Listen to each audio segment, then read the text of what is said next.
안녕하십니까. 대한민국 시민 조국입니다. 멀리까지 찾아와 주셨습니다.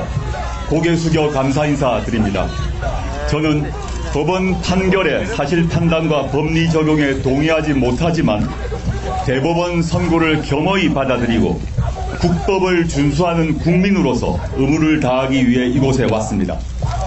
영어 생활 동안 저의 흠결과 한계를 깊이 성찰할 것입니다. 존경하는 국민 여러분, 사랑하는 당원 동지 여러분, 조국혁신당은 윤석열 탄핵을 위해 국민과 함께 싸웠습니다. 마침내 지난 12월 14일 탄핵 소추안이 통과됐습니다. 내란 속의 윤석열과 그 공범들은 철저하게 수사받고 처벌돼야 합니다. 2019년 제가 법무부 장관 후보로 지명된 후 시작된 검찰 쿠데타는 윤석열 탄핵으로 끝났습니다. 개인적으로 참으로 긴 고통과 시련의 시간이었습니다. 그렇지만 그 혹독한 고초 속에 검찰개혁과 윤석열 탄핵의 대의가 공감대를 넓혀갔기에 스스로를 위로하였습니다. 조국혁신당의 4월 총선 공약 중 윤석열 정권 조기 종식은 국민과 함께 이루어냈습니다. 이제 남은 것은 검찰 해체입니다. 조국혁신당은 이미 검찰개혁 사법을 국회에 제출한 바 있습니다. 국회에서 조속히 처리해 주시길 간곡히 부탁드립니다. 전직 당대표로 조국혁신당의 당부드립니다. 정권 교체에 전력 투구해야 합니다. 내란 공범 국민의힘이 정권을 유지하는 일은 하늘이 두 쪽이 나도 막아야 합니다. 정권 교체 후 제7공화국 사회권 선진국으로 나가야 합니다. 조국혁신당이 이를 잘 이끌고 다듬어 주길 부탁드립니다. 날씨가 춥습니다. 그러나 봄은 올 것입니다. 저는 독서, 운동, 성찰을 통해 몸과 마음을 더 단단하게 만들겠습니다. 울지 마시고 환하게 배웅해 주십시오. 잊지 않겠습니다. 참, 그리고 조국혁신당을 많이 지지하고 후원해 주십시오. 제가 자유를 찾는 날 돌아갈 곳입니다. 제가 복귀할 즈음에는 더 탄탄한 조국혁신당이 되어 있으리라 믿습니다. 만해 한용운의 식구가 생각납니다. 우리는 만날 때 떠날 것을 염려하는 것과 같이 떠날 때 다시 만날 것을 믿습니다. 존경하는 국민 여러분, 사랑하는 당원 동지 여러분, 저는 이제 물러갑니다. 가슴에 돋는 칼로 슬픔을 자릅니다. 여러분이 저의 빈자리를 채워주십시오. 이제 여러분이 조국입니다. 감사합니다. 조국 일가족에 대한 검찰의 수사, 그리고 이 법원의 판결은 대한민국이 얼마나 병들어 있는지를 보여주는, 윤석열과 김건희는 얘네들이 또라이이고 얘네들이 문제인 거고 국민들이 얘네들한테 속은 거라고 해서 이런 이상한 권력을 만들어냈다라고 볼 수도 있는데, 조국 사건은 이게 몇 년에 거쳐서 우리가 지켜본 거고, 조국 수사 시작한 게 벌써 2019년이죠. 이거에 대한 비판도 많았고 했는데 검사들과 판사들은 결국 자신들이 맞다라고 하고 조국 일가족, 정경심 교수를 포함해서 조민은 뭐 거의 그냥 그 딸이라고 자식이라고 해서 뭐 그 징역만 안 보낸 그런 모양새고, 두 부부가 다 감옥에 가서 몇 년씩 살아야 된다라는 건데, 이게 대한민국 법조계가 얼마나 썩어 문드러져 있는지를 저는 보여주는 사건이라고 생각합니다. 있을 수 없는 일이 몇 년에 걸쳐서 일어난 거라고 생각을 해요. 여러분들은 뭐 동의 안 하실 수도 있을 것 같아요. 보겠습니다. 조국 대표의 혐의는 뭐 여러 가지가 있는데 크게 그냥 저는 3개로 나눠볼게요. 3개로. 자녀 입시 비리 문제가 있죠. 그래서 이게 업무방해, 허위 위조 공문서 작성 행사, 사문서 위조 행사 뭐 이런 혐의가 있고, 조민 양이 그 장학금 부산대였죠. 부산대 의전원이었나요? 여기서 이제 장학금 받은 게 있습니다. 이게 이제 청탁금지법 위반으로 해서 이게 유죄가 나왔고, 유재수 그 전 부산시 부시장 감찰을 무마했다라고 해서 이게 직권남용 권리행사 방해죄 유죄가 나온 게 있습니다. 다들 사실 혐의 하나하나를 따져보면 어처구니가 없는 건데 한번 그래도 좀 살펴보겠습니다. 일단 자녀 입시 비리부터 보면 자녀 입시 비리의 혐의 내용, 그러니까 불법을 저질렀다고 하는 내용을 하나씩 보면 조 전 장관의 아들이 2013년에 서울공익인권법센터에서 인턴십 활동을 했는데 여기에 그 인턴십 활동 예정 증명서를 허위 발급해줬다 라는 게 이제 검찰과 법원의 판단이죠. 이게 유죄다.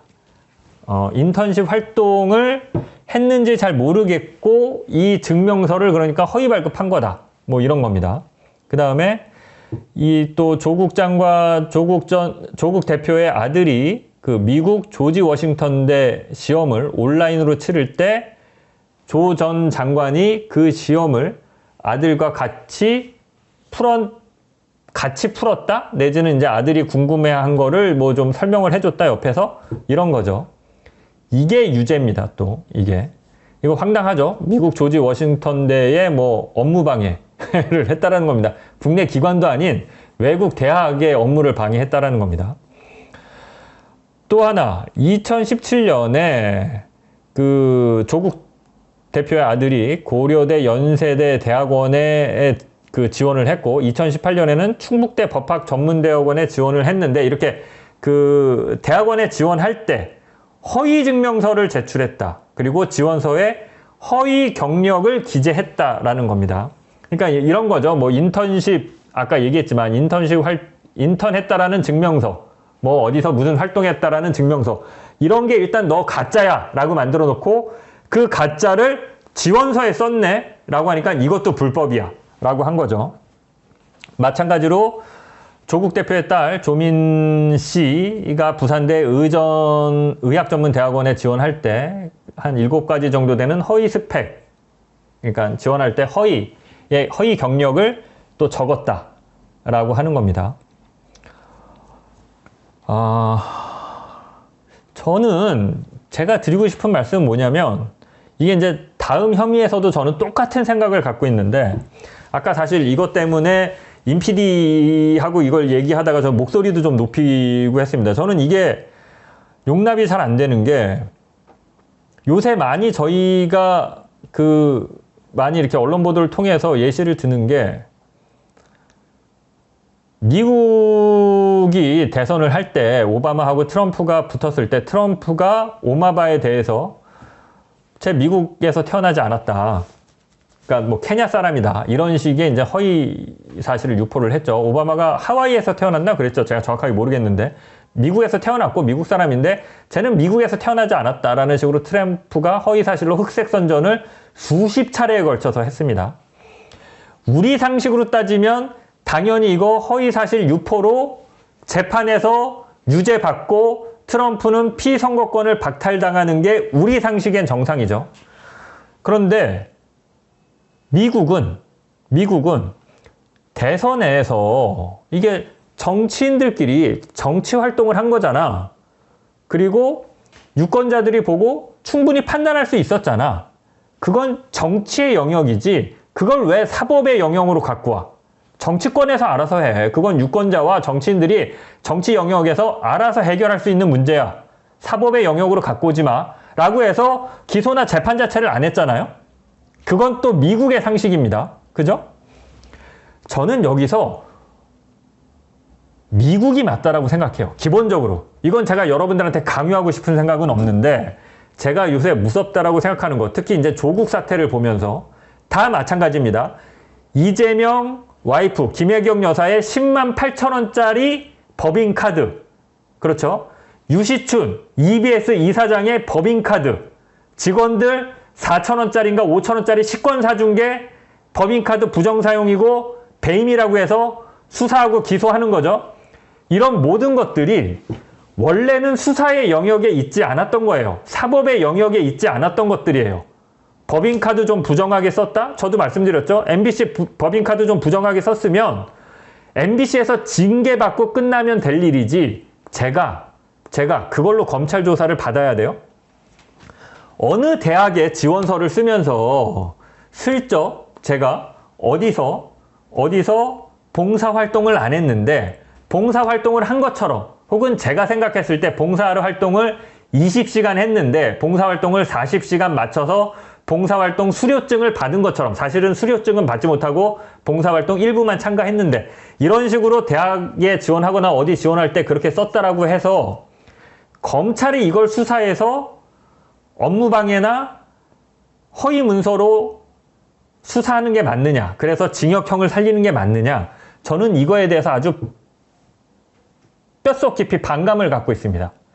그러니까 모든 게 사법 만능주의, 모든 게 검찰 수사와 법원의 판단으로 우리의 모든 생활이 불법인지 아닌지를 들여다보려고 하는 이게 지금 너무 당연한 것처럼 우리 사회에 퍼지고 있어요. 그래서 뭐만 하면 고소고발, 법대로 해, 재판에서 가려. 그렇게 되면 시민사회, 정치, 종교, 아니 종교 옛날에 그런 게 있지 않습니까? 대학 이런 것들이 예전에 군사정권 시절에도 대학 안으로 함부로 군인을 집어넣지 않는다는, 대학은 진실을 추구하는 상아탑이니까. 종교는 그야말로 신성한 곳이니까 옛날에 정말 범죄자도 죄를 저지르면 경찰에 쫓겨서 성당이나 교회 안으로 피신하면 경찰이 그 문 앞에서 더 이상 그 안으로 들어가진 않는, 그 나름대로 사법이 관여하지 않고 우리가 살아가는 사회는 나름대로 신성한 부분도 있고 사법의 영역과 마찬가지로 우리가 존중해야 되는 부분들이 있고 그런 것들이 있었다라고 한다면 그런 것들이 다 무너지고 이제 사법만 남은 것 같아요. 최후의 정의는 사법이 다 가린다. 이 방식으로. 근데 좋습니다. 저는 일단 첫 번째, 이거에 뿌리 깊은 반감을 갖고 있다. 우리 사회가 이런 식으로 가면 안 된다. 시민사회의 영역, 정치의 영역, 종교의 영역, 대학 이런 것들은 수사기관이나 사법부가 함부로 재단하려고 하면 안 되는 영역들이다 라고 저는 기본적으로 봐요. 언론도 마찬가지고. 요새는 이거 진짜 제가 기자 됐을 때만 해도 없던 건데 기자가 오보를 냈다라고 해서 수사기관에 불려가서 수사를 받는다? 압수수색을 받는다? 이거 머릿속에 아예 존재하지 않는 개념이었거든요. 근데 이제는 오보를 내면 경찰이나 검찰이 수사해야 되는 거 아니야? 이렇게 돼가고 있어요, 지금. 예. 그래서 일단 이거에 대한 반감이 저는 뿌리 깊게 있고 이렇게 되면 안 된다. 우리 이제 각 부분의 영역, 사법으로 함부로 재단하지 않고 그 나름대로의 순기능이 발휘돼서 사회의 역할을 할 수 있는 그런 각 부문들이 살아 있어야 된다. 언론끼리도 서로 기사 쓰다가 수틀리면 법으로 해결해. 이러면 안 되는 거고 정치인들도 마찬가지고. 근데 이제 스스로 그렇게 한 측면도 있죠. 정치권에서도 여야가 싸우다가 수틀리면 서로 고소고발하는 거죠. 명예훼손이나 허위사실 유포나. 이래서 많은 부분을 지금 사법부에다가 본인들이 갖고 있던 권한, 사회적 기능을 넘겨준 건데 이거 다시 가져와야 되고, 또 하나 넘겨줬으면 어떻게든지 사법부나 검찰이나 수사기관이 가져갔으면 그 잣대를 공정하게 들이대야 되는데 오늘 지금 엄청나게 여러분들이 이미 많은 댓글로 달아주셨죠. 아니 나경원 복화 5천만 원, 그렇죠? 주유비로 도대체 몇 천만 원을 썼죠? 나경원. 곽상도 자식 50억. 퇴직금인가요? 50억. 예? 검찰 특활비, 그 업무 추진비 특활비인데 한우집 가서 먹은 거는 왜 수사 안 합니까? 한우집 가서 한우 먹은 거는? 그러니까 지금 사법부가 그 각 사회의 영역들이 역할을 해야 되는 기능, 그리고 거기서 갈등이 조절되고 어떤 그런 부분들을 다 사법부가 가져가서 법으로 재단해서 수사기관의 수사와 법으로 판단하겠다. 이것도 저는 안 된다고 보는데 그 과정에서 이게 정말 그냥 정치적인 하나의 무기가 돼버렸어요. 정치적인 무기.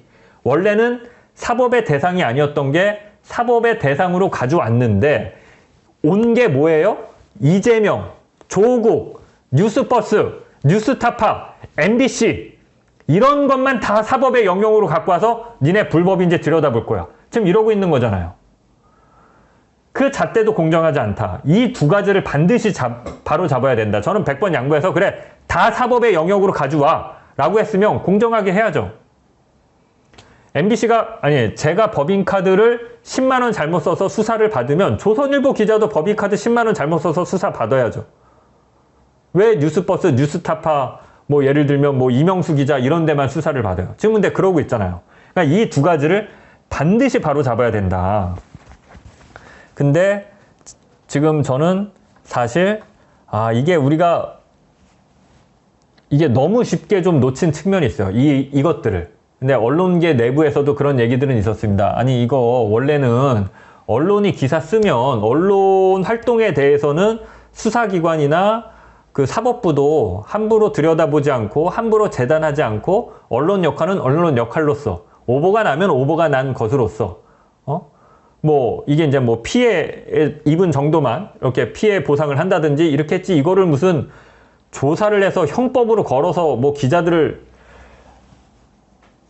뭐 이렇게 수사하고 이런 것들은 없던 건데 부지불식간에 이것들이 다 그렇게 돼버렸는데 사실은 저는 이거를 좀 바로잡아야 될 필요가 있다 이렇게 봅니다. 근데 그 방법은 좀 쉽지는 않은데요. 근데 판사 검사들은 앞에서 말씀드렸지만 이게 지금 당연하다고 생각하는 것 같아요. 자기들의 권리고 당연히 우리가 해야 되는 것이다. 판사 검사들은 지금 그렇게 생각하는 것 같아요. 이 조국 사실 장관의 재판만 보면 그렇죠. 오늘 제가 이거 짧게 한다고 했는데 하다 보니까 말이 길어졌는데 좀 짧게 보겠습니다. 지금 얘기하다가 딴 데로 샜는데 그 조국 아들이 미국 조지 워싱턴대 온라인 시험 볼 때 아빠랑 같이 조국 장관이랑 같이 풀었다는 거 아니에요? 이것과 관련해서 그 미국 조지 워싱턴대의 제프리 맥도널스 교수가 죄송합니다. 제가 영어가 좀 약합니다. 맥도널스 교수가 재판정에 서면 답변을 보냈죠. 서면 답변을 보낸 취지는 이겁니다. 깜짝 놀라서 아니 이거 갖고 수사하고 뭐 재판을 한다고? 이건 말도 안 돼. 이러면서 이걸로 사법 처리를 하는 건 부당하다는 내용의 서면 답변서를 보낸 거죠. 그래서 이렇게 썼습니다. 맥도널드 교수가 학문 부정행위가 범죄가 되려면 고도로 추악한 수준에 도달해야 한다. 최종 성적의 4%에 해당하는 2번의 퀴즈에 대한 부정행위가 형사 기소됐다는 점이 믿기지 않는다. 이렇게 보냈습니다. 이렇게. 근데 이게 상식이죠. 그러니까 제프리 교수라고 할게요. 제가 그냥 그 발음이 안 좋아서. 제프리 교수가 온라인 시험을 봤을 때도 이게 그렇게 중요한 거면 이게 절대 컨닝을 하면 안 되고 오픈북해서 책 보고 옆에 누구 똑똑한 사람한테 물어보거나 전화로 물어보거나 할 수 있잖아요. 온라인 시험을 그냥 자유롭게 보게 놔두면. 교수는 그걸 안 하기를 기대했지만 그걸 한다라고 해서 이게 큰 어떤 추악한 범죄다라고 보지 않고 그랬으니까 온라인 시험 본 거 아니겠어요? 이게 무슨 우리가 보는 날 정해서 보는 수능 시험 정도라면 온라인 시험이 불가능했겠죠. 그러니까 제프리 교수가 이게 별거 아닌 그냥 별거 아닌 퀴즈 시험 간단한 거니까 온라인으로 그냥 이렇게 본 거잖아요. 근데 이거를 대한민국 검찰과 사법부는 정색하고 야, 너 이거 시험 부정선거인데? 뭐 이러고 지금 수사하고 기소를 한 거 아닙니까? 열퍼풍님 뭔 소리세요? 저한테 하시는 말씀인가요? 그러시지는 않겠죠. 근데 황당한 거는 재판부가 이 제프리 교수의 서면 답변서를 유죄의 증거로 봅니다. 유죄의 증거. 제프리 교수가 또 이렇게도 썼습니다. 강의 계획서 등에 온라인 시험 응시 때 타인과 협업을 금지한다고 명시적으로 기재하지는 않았지만 수업 중에 학생들에게 구두로 해당 내용을 고지했을 것 같다. 스터디 그룹을 형성해 시험 준비를 하더라도 시험은 스스로 볼 것으로 예상했다. 내가 온라인 시험을 보기는 했지만 컨닝을 하거나 제3자의 도움을 받지는 않은 걸로 예상을 했다. 근데 내가 그거를 명시적으로 얘기를 한 것 같지는 않고 구두 정도로는 얘기했을 것 같고 뭐 제3자의 도움을 좀 안 받겠지 하고 온라인 시험 본 거다. 이렇게 얘기했는데 이거를 대한민국 사법부는 유죄의 증거로 본 거죠. 거봐. 너 교수도 제3자의 도움을 받지 말라고 했잖아. 이게 그러니까 생쇼고 코미디인 겁니다. 생쇼고 코미디인 거예요.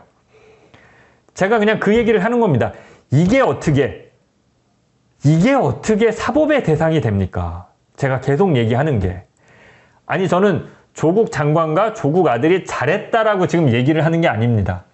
이게 좀 문제가 있을 수도 있어요. 상당수의 학생들은 자기 이 능력으로, 자기 제3자의 도움을 안 받고 자기 힘으로 퀴즈를 봤다라고 하면 조국 장관과 조국 전 장관의 아들이 이런 식으로 시험을 본 건 문제가 있을 수도 있죠. 그러면 이 과목에서 이 교수한테 D 학점을 받거나 F 학점을 받거나 그러고 끝날 일이지. 그렇지 않습니까? 이게 그러고 끝날 일이지. 이걸 정색하고 판사가 이걸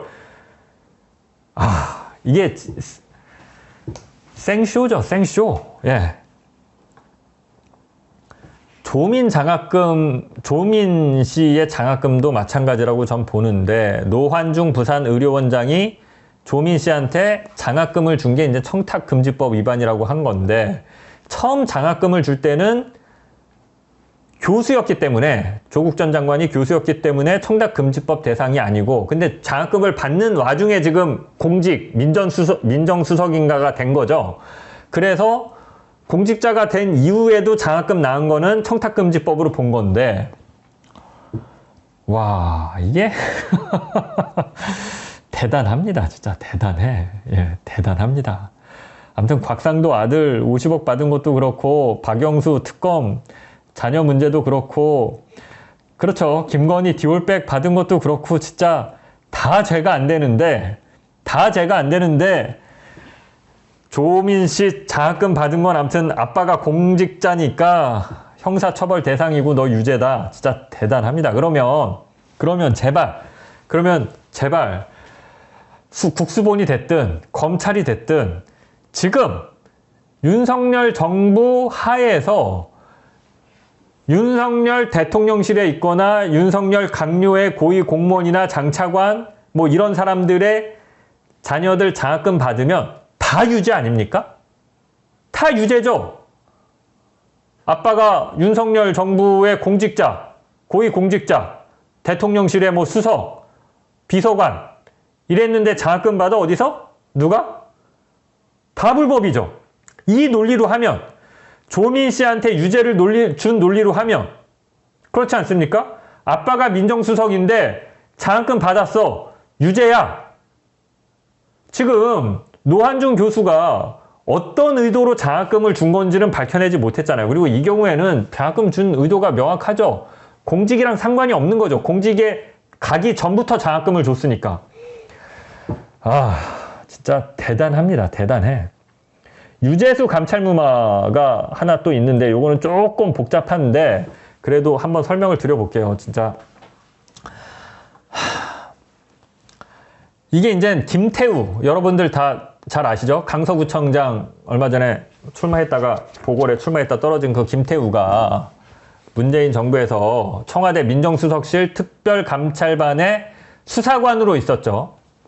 그래서 이때 김태우가 좀 문제를 좀 일으켰죠. 그때 문제를 일으켰습니다. 어떤 문제냐? 조국 장관이, 그 당시 민정수석이 아마 그 김태우한테 직접 한 건지 아니면 직접 하진 않았겠죠. 수석이니까 뭐 어떤 식으로 경고를 줬던 것 같은데, 조국 장관이 봤을 때는, 조국 수석이 봤을 때는, 저거 민간인 사찰하는 거 아니야? 그러니까, 김태우가 이런저런 사람들의 정보나 비사실을 수집하고 다닌 거죠. 근데 그게 과거의 기준으로 보면 민정이 원래 하는 일이 그거였긴 했어요. 그거였긴 했는데 조국 수석이 볼 때는 그러면 안 돼. 그 민간인 사찰하는 게 될 수 있어. 그래서 그러지 마. 라고 했고, 그게 나름대로 뭐 노무현 정부나 그 문재인 정부 들어서 그런 거에 대한 기준을 세웠다라고 하죠. 그게 대통령 비서실 직무직제 규정 7조 7항인가 명시되어 있다라고 하는데, 제가 그것까지는 확인을 못했는데 정확하게 거기에는 그렇죠. 민정수석실의 특별감찰반이 감찰을 할 수 있는 대상, 범위가 명시돼 있고 그렇게 해야 되는데 김태우 수사관이 이런 사람들 비위를 캐고 다녔고 경찰 쪽이랑 정보를 서로 수사 정보를 받기도 하고 내가 갖고 있는 정보를 넘기기도 하고 근데 이거는 제가 봤을 때는 그렇게 큰 문제로 저는 보진 않아요. 왜냐면 기자들도 많이 요새는 그런 게 덜한데 그렇게 하거든요. 기자들끼리 정보를 주고받기도 하고 기자가 갖고 있는 정보를 경찰하고 주고받고 해서 좋은 성과를 이뤄낼 때도 실제로 있습니다. 이게 뭐 피의사실 유포 이런 걸로 걸릴 수도 있는데 기자한테 제보가 왔는데 제가 수사권은 없잖아요. 근데 이거는 보도보다는 수사로 해결해야 될 일이야. 이래서 경찰들한테 정보를 줘서 경찰이 수사를 하게 해서 실제로 그 조직을 일망타진하면 제가 보도를 하는 거죠. 단독 보도. 이런 식으로 옛날에 많이 했거든요. 기자들이. 그러니까 뭐 저는 뭐 정보를 주고받는 것까지는 그렇게 뭐 큰 문제인가 싶은데 아무튼 조국은 그걸 여러 차례 지적을 했다라고 하고 그러지 말아라. 그거 나중에 문제될 수 있다. 그러다가 얘가 결국 건설업자한테 골프 접대 받은 게 드러나죠. 김태우가. 그러면서 경질이 됩니다. 그러니까 얘가 앙심을 품고 제보를 하는 거죠. 사실 특별감찰반에서 이런 비위들이 있었어 라고 하고 쭉 폭로를 하는데 이제 김태우가 그때 SBS였나요? 뭐 조중동이었나요? 어디 가서 폭로를 하는데 그 중에 하나가 이제 유재수 감찰 무마한 게 있었어. 그래갖고 요게 지금 딱 걸린 겁니다. 여러분들 기억 뭐 대충 나실 겁니다. 그죠? 유재수가 노무현 대통령의 수행 비서였잖아요. 3년간인가 노무현 전 대통령의 3년인가 2년인가 수행 비서를 했죠. 그래서 친노 인사고 그러니까 문재인 정부 사람들이랑 당연히 친분이 있고 근데 그때 그 문재인 정부의 그 특별감찰반에서 지금 뭐 보도된 걸로 보면 유재수가 친노 인사인지 모르고 정보를 입수해서 감찰을 했더니 지금 이런저런 문제가 있는 걸로 나온 거죠. 뭐 이 사람이 그때 어디에요? 그 금융위원회 무슨 국장인가 했었죠. 유재수가. 금융위원회에 있다가 부산시 부시장으로 가는데 금융위원회에 있을 때 무슨 뭐 사모펀드 운용사로부터 무슨 뭐 자녀 뭐 학자금이나 뭐 이런 것들 돈을 좀 일부 받은 것들 이런 것들이 감찰에서 걸렸는데 이게 이제 민정수석실에서 결국은 이거 감찰을 더 이상 감찰하지 않는 것으로 결론을 내렸고 그렇게만 했으면 저도 문제라고 보는데 덮은 것 같지는 않아요. 좀 애매한 게 그 당시에 소속기관에 통보를 했죠. 이런 비의사실이 있다라고 소속기관에 통보를 했습니다. 근데 다만 지금 검찰이 문제 삼는 거는 야, 이 정도면 수사기관, 검찰 이런 데로 넘겼어야지 니네들이 왜 검찰로 안 넘기고 그 소속기관, 뭐 부산시나 뭐 금융위원회나 이런 데만 통보하고 끝내. 이런 거죠. 그러니까 좀 애매한데 이겁니다. 아무튼 유재수 감찰 무마는. 그래서 이게 감찰을 하지 말라고 감찰 중단을 지시가 내린 게 이게 뭐예요? 법이 직권남용의 권리행사 방해죄가 되나요? 뭐 그런 거죠. 대충. 어려운데 아무튼 직권남용인가요? 뭐 아무튼 직권남용 권리행사 방해 뭐 이런 게 되는데 이게 아무튼 또 유죄가 나온 겁니다. 조금 애매한데 저는 이렇게 봐요. 이렇게 봅니다. 그래서 만약에 조국 민정수석이 감찰을 하라고 했으면 감찰해 라고 해서 그때 청와대 민정수석실 특별감찰반에서 감찰을 했으면 그래도 전 조국이 유죄가 됐을 것 같아요. 직권남용으로. 야, 유재수가 이런 식으로 막 민간인인데 특별감찰반에서 이게 직접 뭐 문재인 대통령과 아주 가깝다고 볼 수 없는 민간인을 너희가 특별감찰해서 막 이렇게 민간인 사찰하고 감찰한 거야? 직권남용? 검찰은 그랬을 겁니다. 저는 그랬을 수 있다고 봐요. 그러니까 이런 거는 우리가 발견을 했을 때 원칙을 세울 일이지 이거를 이렇게 걸면 이렇게 불법이 되고 이렇게 걸면 이렇게 불법이 되는 거를 갖다 징역형을 살리는 게 맞느냐? 저는 기본적으로 그렇게 봅니다. 저는. 그러니까 조국 장관을 좋아하고 싫어하고를 떠나서 근데 다만 유재수 감찰무마는 이 프레임 걸긴 딱 좋죠. 어찌됐건 유재수가 문재인 정부 사람들이랑 친분이 좀 있는 건 맞고 그래서 비의사실이 실제로 있었고 근데 그거를 감찰을 중간에서 중단했다?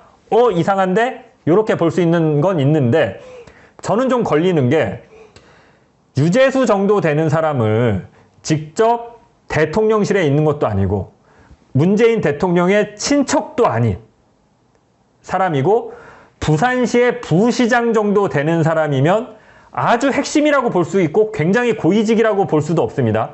보통 청와대 민정은 진짜 대통령과 가까운 사람들, 진짜 뭐 대통령의 장모, 지금 윤석열로 따지면 와이프의 뭐 김건희의 오빠, 김진우 이런 정도 되는 사람들이 비리를 저지르고 다닐 수도 있거나 뭐 대통령실 인사에 개입할 수도 있거나 이런 것들을 감찰하는 게 민정이 하는 일이잖아요. 그렇게 보면 유재수는 좀 애매해요. 유재수는 좀 애매해. 그러니까 저는 감찰을 하는 게 맞나? 감찰을 하면 저는 직권남용으로 걸릴 수도 있을 것 같아요. 유재수 정도면. 이런 거는 이거를 수사를 한 거는 이건 정치 수사인 거고요. 그래서 저렇게 지금 조국 전 장관은 법정에서 방어 논리를 폈는데 지금 하나도 받아들여지지 않은 거죠. 이 감찰 무마 같은 경우까지 지금 싸그리 다 검찰 논리대로 지금 기소가 돼서 유죄를 받은 건데 저는 사실 단 하나도 이 조국 장관이 유죄 나온 것과 관련해서는 단 하나도 제가 동의되는 게 없어요. 가장 좀 애매한 게 유재수 감찰 무마 정도라고 보는데 저는 제가 민정수석이었으면 감찰 중단했을 겁니다. 유재수가 뭐 그렇게 고위직이라고. 다만 수사기관 통보는 조금 애매할 수도 있어요. 수사기관 통보는 저 같았으면 수사기관에 통보했을 수도 있겠다. 돈 받은 게 맞다라고 하면 야 이거 한번 수사해봐라 라고 수사기관에 통보했을 수는 있는데 수사기관에 통보 안 한 게 징역형 살 일은 아니잖아요, 여러분. 네? 그 정도면 업무상 과실로 볼 정도고 그러면 그거는 민정수석으로서 너 업무를 적합하게 처리한 거 맞아? 라고 비난받고 말 일이지 이게 수사를 해서 기소를 해서 형을 살릴 일입니까? 어찌됐건 금융위나 부산시에 관계기관 통보는 한 거잖아요. 야 니네 유재수 문제 있다는데 우리가 감찰해보니까 여기까지 거기서 끝낸 거잖아요. 막달레나님 조국 유시민 김어준 제일 싫어한다잖아요. 이게 뭐냐면 제가 한 얘기입니다. 이거 김건희가 제일 싫어합니다. 조국 유시민 김어준 김건희가 제일 싫어해요. 근데 지금은 좀 바뀌었을 것 같아요. 이 관점은 한 1년 전 2년 전까지의 김건희의 관점 1년 전 그러니까 최재형 목사랑 한참 카톡 주고받을 때까지 한 1년이나 1년 6개월 전까지는 정확히 이랬고 지금은 좀 이재명 대표 김건희의 리스트에도 이재명이 좀 순위권으로 올라왔을 것 같은데 한 1년 반 정도까지만 하더라도 김건희가 입만 열면 씹고 욕하고 비난했던 사람이 1번 조국, 2번 유시민, 3번 김어준 이거는 맞습니다. 예. 뜬금없이 이명수 기자님 아까 이따가 가셨는데 이명수 기자는 진짜 손금 이것도 진짜 한번 편집해야겠다. 그 손금 봐준 그 날도 밑도 끝도 없이 그냥 조국 욕합니다. 김건희 여사가. 예. 이 정도 오늘 제가 준비한 건 했고요. 참 저는 진짜 조국 보면서 이게 맞는 겁니까? 한 가족을 이런 식으로 인간 사냥하듯이 도륙하는데 이걸 보면서 누군가는 지금 제가 오늘 이 조국 관련 혐의는 이렇게 뭐 이거 디테일하게 뭐 이런 걸 다시 얘기해야 되나? 라고 하면서 저도 좀 괴롭고 이걸 좀 끄집어내는 게 또 누구한테는 상처가 될 수도 있을 것 같고 한데 저는 진짜 이해 못합니다. 조국 수사는 제가 처음부터 끝까지 지켜보면서 단 하나도 이해되는 게 없어요. 이 수사는. 이거는 그냥 애초에 수사의 영역으로 들어오면 안 되는 겁니다. 장학금 몇백만 원 받은 게 설사 부정하게 받았어도 이게 왜 수사의 영역으로 들어와? 예? 50억은 수사해야죠. 50억은. 5억. 50억. 이건 수사해야지. 이건 수사도 안 하면서. 이건 그냥 무혐의로 이건 수사는 했구나. 무죄로 털어주면서 참 대단하죠. 이 곽상도 아들 50억 받은 거는 법원 판결이 정반대죠. 아들이 50억 받은 걸 곽상도가 썼다는 증거가 없다. 이게 무죄 이유 아닙니까? 아니 조민이 장학금 받은 건 도대체 무슨 이거 청탁금지법은 그냥 아빠가 공직자니까 입증할 필요 없이 그냥 받은 게 죄야 라고 한 거잖아요. 예, 이 정도 하겠습니다. 예, 오늘 시간이 제가 생각했던 것보다 너무 늦게 갔는데 이제 조국 전 장관은 뭐 빠르면 내일 뭐 검찰에서 또 바로 내일 들어오라고 했죠. 조국 장관은 그 탄핵만 처리하겠다. 한 3일, 4일만 시간 달라. 토요일까지. 그러고 나서 들어가겠다라고 했는데 그 참 진짜 검찰. 그러니까 이건 그냥 감정이 섞여 있는 거죠. 그러자마자 검찰이 바로 오늘 발표했죠. 내일 들어와. 이렇게 얘기를 했죠. 아니 그 2, 3일 더 있는 거 그거 있게 해주면 안 돼요? 예? 2, 3일 더 있는 거? 공당의 대표인데? 공당의 대표인데? 그거 탄핵만 뭐 본인이 의결권을 행사하는 것도 아니고 의원들 데리고 으쌰으쌰 해서 지도해갖고 그 처리하는 거 하고 들어가면 피선거권 박탈되고 어차피 그건 똑같은 거잖아요. 오늘 들어가나 내일 들어가나 모레 들어가나. 야 근데 그 꼴 보기 싫다고 내일 들어와. 바로 검찰에서 발표하는 거 보면 진짜 대한민국 검사들은 저는 지들이 승리했잖아. 승리해서 다 잡은 거잖아요. 예?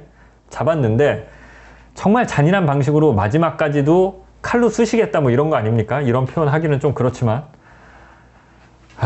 예, 좀 마음이 오늘 안 좋은데 이 조국 장관 이 대법원 판결 뭐 그렇게 날 줄은 알았지만 났는데 또 역시 기분은 굉장히 안 좋더라고요.